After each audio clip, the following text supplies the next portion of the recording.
ناظرین کرام، آج کے اس ویڈیو میں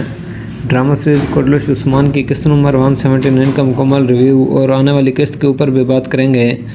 اور اس کے ساتھ ہی ناظرین کرام، جیسا کہ آپ لوگ جانتے ہیں کہ ترگت بے کی کوٹلش عثمان ڈرامہ سیریز میں انٹری کے بارے میں بہت ساری اہم خبریں گردش کر رہی ہیں، اور آج سے تقریباً 2 سے 3 ماہ پہلے فیس بک پر اور یوٹیوب پر بہت سارے لوگوں نے یہ کنفرم خبر دے دی تھی کہ ترگت کی انٹری کوٹلش عثمان ڈرامہ سیریز میں ہو رہی ہے۔ اور میں نے آپ لوگوں کو بتایا تھا کہ ترگت کے کوٹلش عثمان ڈرامہ سیریز میں واپس آنے کے امکانات ہیں، کیونکہ کوٹلش عثمان ڈرامہ سیریز کو الوداع کہنے کے بعد اس نے کسی اور ڈرامہ سیریز میں کام کرنا پسند نہیں کیا۔ تو اب آخرکار ترگت کی اس ڈرامہ سیریز میں واپس آنے اور نہ آنے کی کنفرم نیوز آ چکی ہے، اور آج کی اس ویڈیو میں آپ لوگوں کو ترگت کے متعلق بالکل کنفرم نیوز دی جائے گی۔ اور بات کرتے ہیں قسط نمبر 179 کے بارے میں، تو ناظرین کرام، 2 نئے کرداروں کو کوٹلش عثمان ڈرامہ سیریز میں عثمان غازی کے الپ کے طور پر انٹری کروائی گئی، اور یہ دونوں نوجوان منگولوں کے ساتھ میدان جنگ میں بہت مہارت سے لڑے۔ اس کے ساتھ ناظرین کرام،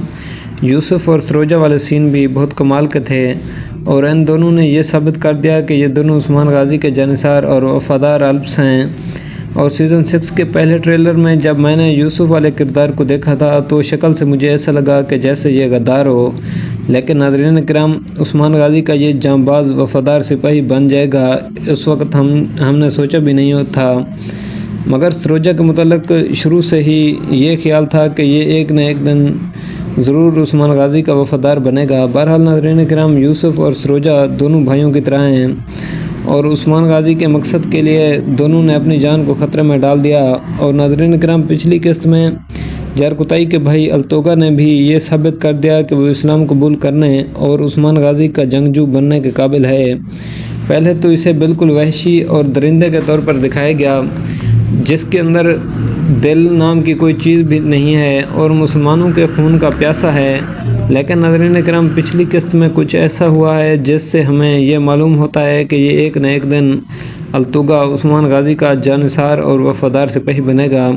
بالکل اسی طرح جس طرح جارکتائی اور بران الپ ہیں۔ تو پچھلی قسط میں جس طرح غازی الپ کے ساتھ اس کے سین دکھائے گئے، تو اس سے یہ معلوم ہوتا ہے کہ اس کی آنکھوں کی جھلک اور اس کے چہرے کا انداز یہی کہتا ہے کہ وہ ایک نہ ایک دن عثمان غازی کا وفادار الپ بنے گا۔ اور ظاہر سی بات ہے کہ اس نے غازی الپ کو پیار دیا، اور اس کا بھی ابھی مقصد یہی تھا کہ جس طرح میرے بھائی جارکتائی نے ہمیں دھوکہ دیا اور مسلمان ہونے کے بعد ہم سے ہی لڑنے لگا، تو میں بھی اس کے بیٹے کو منگول بنا کر اس کے خلاف استعمال کروں گا۔ اور اس کے دل میں تو یہ خواہش تھی کہ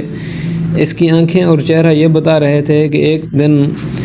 تو بھی جارکتائی کی طرح عثمان غازی کا الپ بنے گا۔ تو اس کے ساتھ ہی ناظرین کرام، نقلی البائی بھی دھوکہ کھا گیا، اور الگان نے جو اس کے ساتھ وعدے کیے تھے وہ سب کے سب خاک میں مل گئے۔ مطلب کہ پہلے الگان کا یہ وعدہ تھا کہ جب تو عثمان غازی کو دھوکہ دے کے پورے قبیلے پہ قبضہ کر لے گا تو عثمان غازی کی ساری ریاست کے اندر ساری کی ساری زمینیں تیری ہوں گی، لیکن ناظرین کرام، الگان نے پچھلی قسط میں البائی کو یہ کہہ دیا کہ تو میرا غلام ہے، اور جب تک میں حکم نہیں دوں گا تو کچھ بھی نہیں کر سکتا، اور یہ قبیلہ، یہ زمینیں ساری میری ہی ہیں، تیری اوقات صرف اتنی ہے کہ تو میرا غلام ہے اور میرے حکم کا پابند ہے۔ تو دیکھتے ہیں کہ اب یہ آگے کیا کرتا ہے۔ اور پچھلی قسط میں جارکتائی بھی بہت بڑی غلطی کر دی، اپنے بیٹے کو چھڑانے کے چکر میں یہ خود منگولوں کے جال میں پھنس گیا۔ تو ناظرین کرام، اگر آپ لوگوں کو یاد ہو، کیونکہ درلش ارطغرل کے سیزن 5 میں ارطغرل غازی کے اہم سپاہی بامسی بے نے بھی یہی غلطی کی تھی، اور اپنے بیٹے کو چھڑانے کے چکر میں اس نے ارطغرل کی نافرمانی کی تھی۔ تو ناظرین کرام، جارکتائی نے بھی وہی کام کیا، مگر اب یہ موت کے جال میں پھنس چکا ہے، اور اس کی موت کا فرمان التوگا کے ہاتھ میں ہے۔